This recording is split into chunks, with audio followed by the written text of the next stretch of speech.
Olá, irmãos e amigos do canal Retorno da Glória, que a graça e a paz da parte do nosso Senhor Jesus Cristo esteja sobre todos vocês. E antes de tudo, eu gostaria que os irmãos e também as irmãs soubessem que eu estou diariamente orando pela vida espiritual de cada um de vocês que tem assistido aos vídeos deste canal. E eu oro para que o Espírito Santo seja derramado abundantemente em suas vidas e na vida dos seus familiares. Bom, meus amigos, provavelmente em algum momento vocês já ouviram alguém falar que se por acaso a Bíblia nos fosse tirada das mãos e apenas ficássemos com um versículo bíblico que se encontra em João capítulo 3, verso 16, o qual diz: porque Deus amou o mundo de tal maneira que deu o seu Filho unigênito para que todo aquele que nele crê não pereça, mas tenha a vida eterna. Então nós teríamos nesse versículo toda a essência que a Bíblia inteira nos quer dizer. E, na verdade, de tanto ouvir isto dos púlpitos e também em conversas com cristãos, certo dia eu estava perguntando a Deus em oração se essas palavras realmente são verdadeiras ou se nós nos equivocamos em dizer que nesse versículo se encontra o resumo da palavra de Deus. E quando eu estava quase chegando à conclusão que nos equivocamos em dizer isso, o Espírito Santo abriu a minha mente para que eu compreendesse mais profundamente o que esse versículo nos quer dizer. Irmãos, acontece que a palavra de Deus nos diz no capítulo 12 do livro do Apocalipse que houve uma grande guerra no céu. E que Satanás e também os seus anjos não venceram essa batalha e por fim foram expulsos do céu e atirados nessa terra. E o livro de Gênesis, no capítulo 3, nos conta de forma resumida a tentação de Satanás sobre Eva e também a queda dos nossos primeiros pais. Então, nós vemos que logo após Adão e Eva terem ingerido o fruto que lhes era proibido comer, eles compreenderam que se encontravam nus. E ao lermos o livro Patriarcas e Profetas, nós encontramos o seguinte texto: esse casal que não tinha pecados, não fazia uso de vestes artificiais. Estavam revestidos de uma cobertura de luz e glória tal como a usam os anjos. Enquanto viveram em obediência a Deus, esta veste de luz continuou a envolvê-los. Patriarcas e Profetas, página 18. Veja, meus irmãos, no livro de Romanos, no capítulo 3, verso 23, nos diz que todos nós pecamos e destituídos estamos da glória de Deus. E sendo assim, as vestes de glória que Adão e Eva possuíam antes da sua queda representavam um caráter puro, santo e imaculado, o qual Deus lhes havia conferido lá na criação, mas que a partir do momento que eles transgrediram as ordens de Deus, perderam essa glória, ou seja, perderam esse estado de pureza e se tornaram pecadores. E por conta da sua transgressão e por conta do estado decaído que passaram a ter após a sua transgressão, as vestes de glória que simbolizavam sua pureza de caráter foram removidas. Contudo, meus amigos, nossos primeiros pais e os seus descendentes não apenas perderam a glória espiritual e o estado de santa pureza o qual possuíam antes da queda, mas eles também perderam o direito de viverem eternamente, pois está escrito: a alma que pecar, essa morrerá. Ezequiel 18, versículo 20. E embora Adão e Eva não pereceram imediatamente após terem consumido o fruto proibido, pelo fato que o plano da salvação já estava previamente estabelecido no conselho divino, ainda assim, caso Adão e Eva rejeitassem a graça concedida por Deus, não apenas morreriam a morte pela consequência do pecado, a qual degenera o físico do homem e leva a máquina viva a parar de funcionar, mas eles também sofreriam a morte eterna, a qual é a punição da transgressão da santa lei de Deus.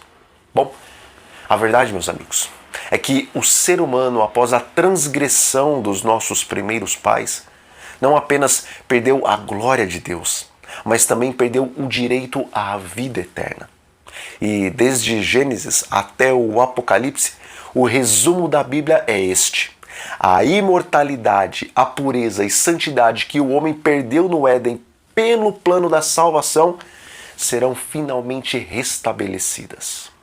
E se é verdade que João 3, versículo 16 é o resumo de toda a Bíblia, então é necessário que nesse pequenino versículo o Espírito Santo esteja dizendo que a imortalidade, assim como a glória de Deus, serão restabelecidos ao ser humano.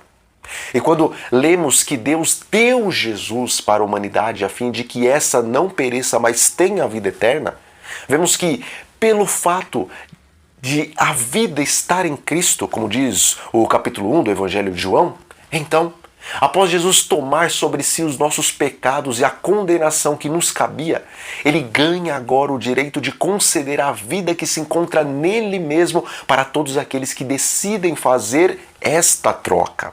Aceitar que o dono da vida, Jesus Cristo, tome sobre si a morte a qual nos pertence e nos dê a imortalidade a qual pertence a ele.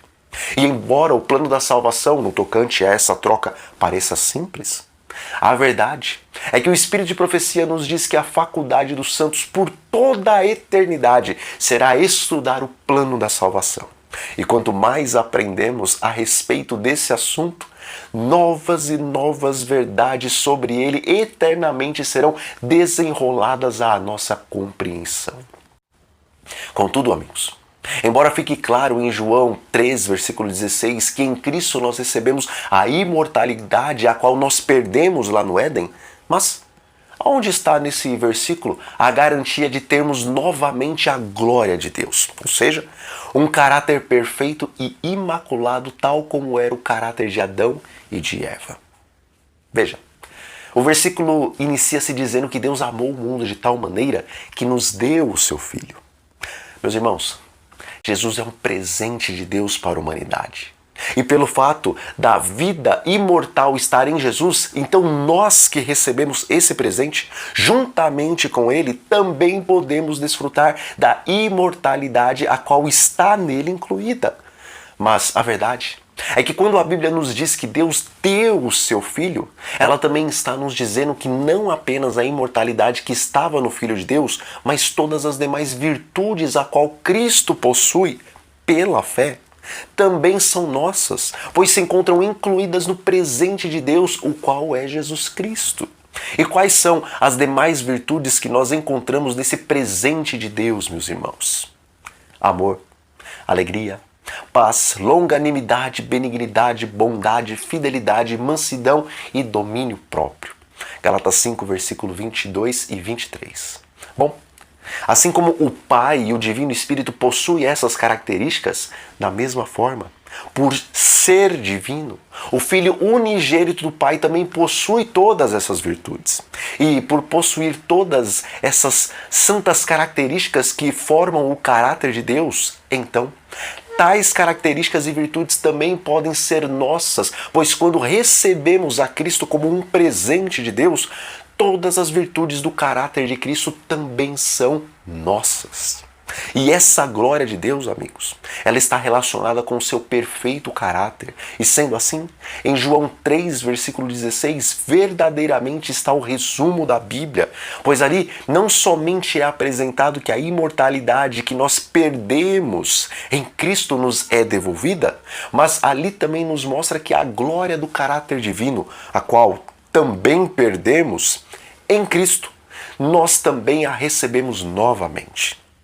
Contudo, embora o toque final da imortalidade nós só receberemos no dia da vinda do Senhor Jesus Cristo, com relação ao caráter puro e santo, o qual é a glória de Deus, diz o Espírito de Profecia.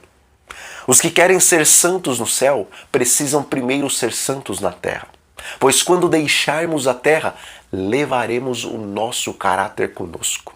Mensagens Escolhidas, página 200. Irmãos, o plano da salvação consiste em transformar o homem naquilo que ele era justamente antes da sua queda. E antes do pecado, o homem não era semelhante a Deus somente no exterior, mas principalmente no seu interior. E o maior desejo para os seus filhos nesses últimos dias é que nós venhamos a ter um caráter simétrico e santo, semelhantemente ao caráter de Adão e Eva antes da sua queda. Pois naquele tempo, o caráter dos nossos pais era semelhante ao caráter de Cristo.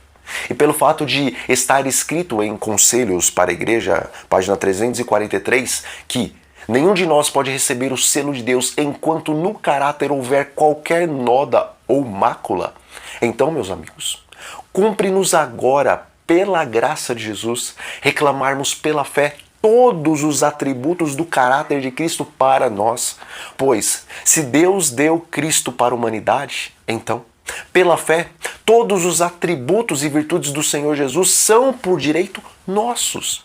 E sendo que a vontade de Deus para nós é a nossa santificação, conforme está escrito em 1 Tessalonicenses, no capítulo 4, versículo 3, então nós devemos lutar com Deus em oração. E semelhantemente a Paulo, devemos lutar contra nós mesmos, reduzindo a vontade da nossa carne à servidão, para que as virtudes do caráter perfeito do nosso Senhor sejam todas conferidas a nós, pois diz o Espírito de profecia: Deus requer nesse tempo exatamente o que ele requereu do Santo Pai no Éden: perfeita obediência aos seus preceitos.